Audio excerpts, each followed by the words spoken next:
Hi, this is Zibby Owens, and you're listening to the award-winning podcast, Moms Don't Have Time to Read Books. I'm also the host of Moms Don't Have Time to Lose Weight, and I'm the editor of the anthology, which you should run out and buy, called Moms Don't Have Time to, a Quarantine Anthology. All proceeds of that book go to COVID-19 vaccine research. And I'm the editor-in-chief of Moms Don't Have Time to Write, a new publication on Medium, and we're accepting submissions, so please send your personal essays there.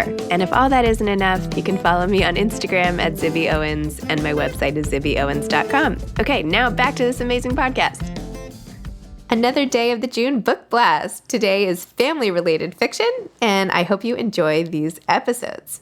Lindsey Palmer is the author of Otherwise Engaged. She also wrote If We Lived Here and Pretty in Ink. She's the senior editor at BrainPop, an animated educational site for kids, which, by the way, if you haven't checked out, my kids love, so you should definitely check that out with your kids. BrainPop. Anyway, previously, she was a high school English teacher and a magazine editor. Lindsey usually lives in Brooklyn, but has temporarily relocated to Cape Cod along with her husband and daughter. Welcome, Lindsey. Thank you so much for coming on Moms Don't Have Time to Read Books. Thank you for having me. I'm so happy to be here, and I'm grateful for you and your role as an advocate for authors and books. It's so wonderful, everything you've done. Thank you. That's so nice.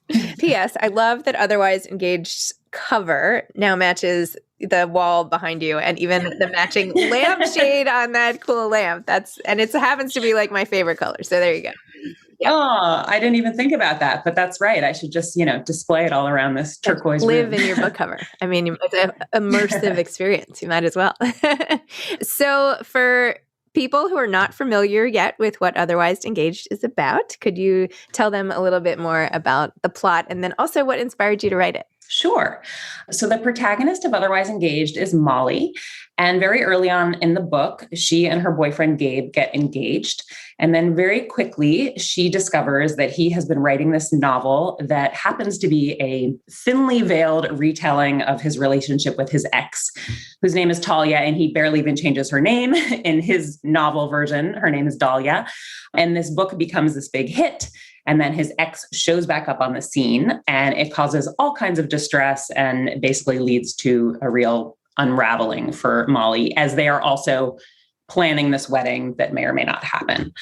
So that's kind of the premise. And actually, interestingly, the title of the book came to me first. And actually, it was on the plane ride home from my own honeymoon. Yeah, I mean, I was someone who, like a lot of people, was excited to get married, but wasn't really into the wedding planning aspect of it. It just was not my thing at all. And I found it stressful and overwhelming. And in addition to the wedding planning, I found that period of life to be kind of stressful and overwhelming. All the kind of messaging that's coming at you from the world, from, wedding venues, from friends and acquaintances is that this is the most exciting thing. It's the pinnacle. It's this, moment of commitment to this relationship and this new chapter. And I think it leads to a lot of stress and questioning. And for me personally, there was a lot of, intense stuff going on. I taught for a few years. I was a high school teacher in a public school in Manhattan, and I was new to teaching. So that was kind of intense. I was on very tight deadlines for my second novel at the time.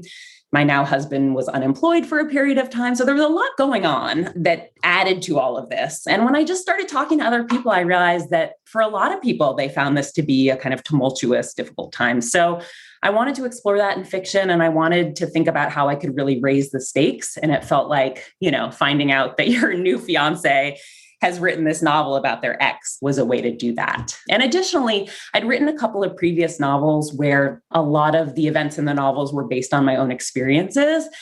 And I saw when the books came out, when people who knew me or who were involved in these experiences that, the novel's events were based on, reacted to them or asked questions, and wondered what was real, what was not, how things were reinterpreted in fiction.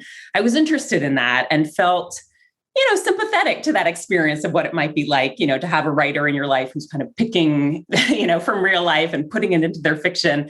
And so I wanted to explore that too. So that's a big piece of this, where the protagonist is, reading her fiance's book and saying, how much of this is real and how much isn't, and how much does that matter? And that at first she wasn't even sure she even liked the way he wrote. Oh yeah. Yeah. And that was actually a part, I mean, that was fun for me to do, to have this, kind of fictional book within a book and thinking about how this character would portray things. I know. I was thinking as I was reading, it's similar. There was a similar, have you read The Plot by Jean Hand Corliet? I haven't, but it's on my list. Everyone keeps recommending It's good, but it also has literally like yours, books within books and like segments like yours at the beginning and with, all these passages that you excerpt, but that you also write, which I think is it's like you writing two different books. It's great because you give the reader. Yeah, it was really fun. I mean, again, because it's also, a piece of it is really kind of poking fun at a certain type of male writer who portrays women in this way that doesn't necessarily ring true to women. So I had fun with playing. And yet when her ex sort of comes back on the scene and points that out, that he is that type of reader, she gets like so offended by it, even though deep down that's probably what she's thinking herself. Right. It's like the whole I can make fun of my mom, but nobody else can thing, right? Like the protective instinct you get when somebody comes after somebody in your orbit. And you did such a nice job also of that feeling as a woman where you have to wait to be proposed to. And like you think that every moment could be the setup for this like huge event in your life, and then you're disappointed. And I love how Molly kept regrouping. Like, okay, this is perfect. We're sitting here, and like it couldn't be better. We have champagne and like weed and whatever else that he made for their own, perfect moment. And no, not happening. Okay, like moving right along. Yeah. And I think, she has enough self-awareness, at least in those moments, to know that she should feel sort of pathetic about that it's silly that that's the way it is. But unless, you want to be the type of woman to propose, and most people are not, you can be in that situation if you feel like you're ready for it and maybe you've talked about it, but when is it coming? And in the end, it really disappoints her how it happens, which, things don't always go in that kind of picture book way. She was like, oh, really? This? This is the thing. Yeah, on the subway. But it is this sort of, even in today's modern world of equality and blah, blah, blah, feminism, there are women we just wait and, wait to be sort of swept off our feet in the old fashioned way. Even with the awareness, it's still not 100% okay to be like, oh yeah, I totally proposed to my husband, Yeah. Yeah. And I will say that kind of experience is somewhat based on my personal proposal experience, which is that my now husband and I went on this beautiful trip to Greece. And, we talked about that, as most people do in this day and age, that we were heading in that direction. And I really thought, at every moment on this trip that we were going to get engaged. And we didn't. And then the morning after we came home, when we were so jet lagged and we were up so early, and we went up to the roof of our building to watch the sunrise. And that is when it happened.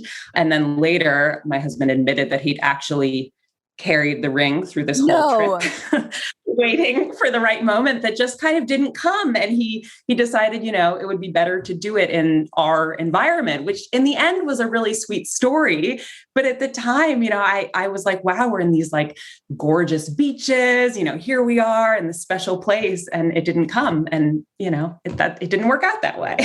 I know there's so much expectation. Even my babysitter recently, she was going to Hawaii or something with her boyfriend, and we're all like, ooh, trip to Hawaii. What do you think? It's like so awkward that she comes home like, well, anyway. I know. I remember when I was like, I got married pretty young, I guess, relative to other people the first time. Anyway, and we went to this like gorgeous, Costa Rican thing after a wedding we had gone to. And I remember when we were checking in, I was like, okay, I have a total right to be annoyed if it doesn't happen while we're here. Like, this would, like, I am justified in being disappointed because, like, look at this. And, anyway, it did end up happening. Yeah. It did? Okay. It was great. But anyway, now I don't even basically remember my second proposal. But anyway, second marriage is not the same thing.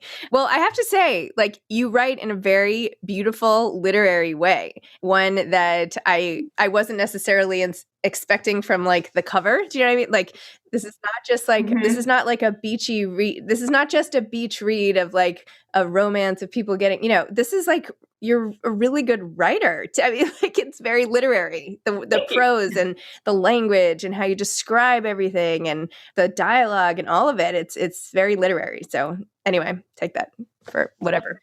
Well, thank you. I will say, I mean, I've gotten reactions from people who did see the cover, and I think we're expecting, more of a beach read. And it is about relationships. And I mean, personally, that's what I like to read on the beach, but I understand it's not the kind of traditional, everything is tied up in a bow and happy ending. And so that's kind of interesting. And I thought about that. I mean, of course, there's the expression, don't judge a book by a cover, but we all do. And so, how do your expectations of what you're going to read shape the reading experience? If you are expecting that and wanting that, you might be disappointed. So I guess that's a warning to people who might pick this up. No. I mean, it's not, I don't mean it in any sort of judgment way. Just, I don't know. Anyway. And Skyhorse is your publisher too, because they published my anthologies. Yes. We share an editor. Yes, Caroline. He's wonderful. That's awesome. So did you actually, I'm just curious now that we're talking about the cover, did you pick the cover or how did that all happen? I didn't pick the cover. They sent it to me and I loved it. I think it's kind of a fun, retro. I love the cover too, by the way. I don't mean to be making. Okay. No. That's okay. I agree with you though. It's not necessarily a mismatch, but it does, I guess, highlight a certain aspect of the book and not kind of the whole thing. I love actually when it first came out, I was seeing all these selfies from librarians all over Instagram where they would hold up, the hand from the book and the rest of their arm, which I always love those. I think they're called shelfies. Yeah. But they sent me the image and I just thought it was great. I mean, I'm not a super visual thinker, so I'm always happy to just kind of trust the artists. And yeah, I mean, the funny cover, my first novel, Pretty in Ink, when it came out, I remember, it's like a woman sitting at a desk and holding a magazine open. And when I went to the publisher's party, I happened to run into an acquaintance and she said, "Did you recognize my legs on the cover?" And I said, "What do you mean?" And she had been the one posing for the cover. So that's my funny cover story. So I don't know whose hand this is on this cover. Maybe one day I will come across an acquaintance who tells me, "Did you recognize my hand?" You mentioned that your other novels were based on your own life experiences. What experiences were those? So my first novel is called Pretty in Ink, and it's kind of, I would say, half satire, half love letter to the magazine industry. I worked for many years as an editor at women's magazines, and it sort of captures the moment of decline. I mean, every magazine that I worked at, Glamour, Redbook, and Self, no longer exist, which is kind of shocking to me, but also, not shocking to the world. So that novel takes place at a women's magazine that is frantically trying to stay relevant in, a post-2008 world. And then my second novel is called If We Lived Here.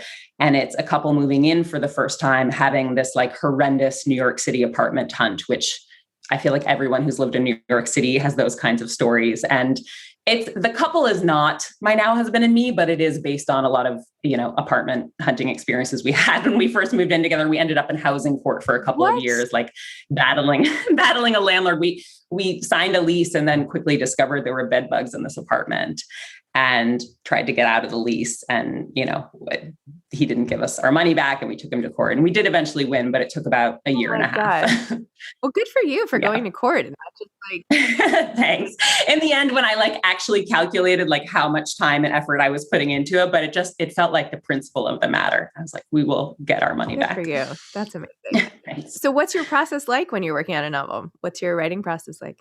I'm not a big planner. I feel like, a kind of idea and the characters come to me and I have a vague idea of where I'm going. I often think that I wish I could outline. I think people who can outline maybe get from point A to point B a lot easier, whereas it takes me a while to figure out what the story is. But I feel like as long as I'm interested in who the characters are and what the scenario is, that's enough to sort of carry me. And so I try to write for a couple of chunks on weekend mornings and one night a week. I don't always stick to that, but that's the time I'm able to carve out. And yeah. And I'm definitely a believer in multiple drafts. I feel like I get closer and closer to the story and often am even changing kind of big chunks in later stages. But that goes back to, I think, not outlining, sort of figuring out the story as I go along. Do you have a day job? Is that why these are? Yeah. I work at this company called Brain Pop. Oh, that's right. I read that. My kids love that, by the way. I was going to say, you have kids of the age, it's kind of like upper elementary, middle school. Yeah, no, yes. In fact, I'm so glad I asked, even though I knew that and I meant to ask you about it because I was like, that's so cool. They're going to think this is the greatest.